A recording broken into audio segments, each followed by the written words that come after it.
নতুন সংসার শুরুর স্বপ্ন নিয়ে বাড়ির পথ ধরেছিলেন আবিদুর রহমান সাব্বির আর মার্জিয়া আক্তার মিতু। কিন্তু কে জানতো এভাবে শেষ হবে তাদের পথ চলা।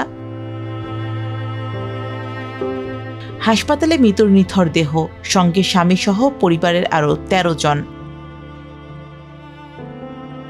বৃহস্পতিবার সন্ধ্যার আগেই নববধূকে নিয়ে মোংলা উপজেলার শেলাবনিয়া গ্রামের বাড়িতে পৌঁছানোর কথা ছিল বরপক্ষের।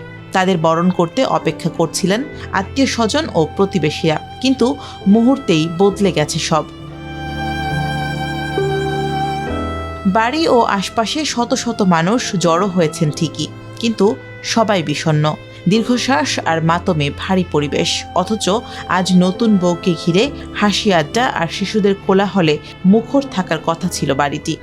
এক ফ্যামিলি থেকেই 9 জন, আর এক ফ্যামিলির 4 জন, আর ড্রাইভার একজন, সর্বসাকুল্যে 14 জন। এটা বলার মতো আমাদের আর কোনো ভাষা নেই। কিন্তু একই পরিবারের যে নূতন বধূ সেজে এসে হলো স্বামী সংসার করবে, সে সহ 14 জন লোক এই সড়ক দুর্ঘটনায় কালকে মারা যায়। 13-14টা মানুষ সব যে একভাবে গেছে, শেষ হয়ে বিয়ে অনুষ্ঠান হলো।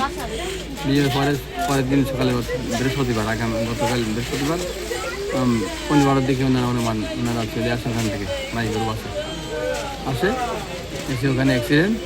আমার ফেসবুকে খবর পেয়ে আমার খোঁজখবর নিয়ে চলে আসছে এখানে। আর অত্যন্ত আপনজন, সব অত্যন্ত আপনজন ভাইরা, আমার মেয়ে, আমার নাতি, আমারই নাতি, আর ভাইরার মেয়ে, পুত্রবধূ, এইসব একবার সব পরিবারেরা একেবারে শেষ হয়ে গেছে। 12ই মার্চ বাগেরহাটের রামপালে নৌবাহিনীর বাসের সঙ্গে মাইক্রোবাসের সংঘর্ষে নিহত হয় 14 জন।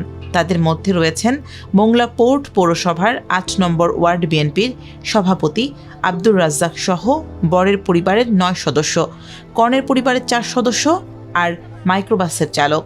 রাতেই তাদের মরদেহ হস্তান্তর করা হয় পরিবারের কাছে। শুক্রবার বাদ জুমা জানাজা শেষে চোখের জলে তাদের শেষ বিদায় জানিয়েছেন স্বজনরা।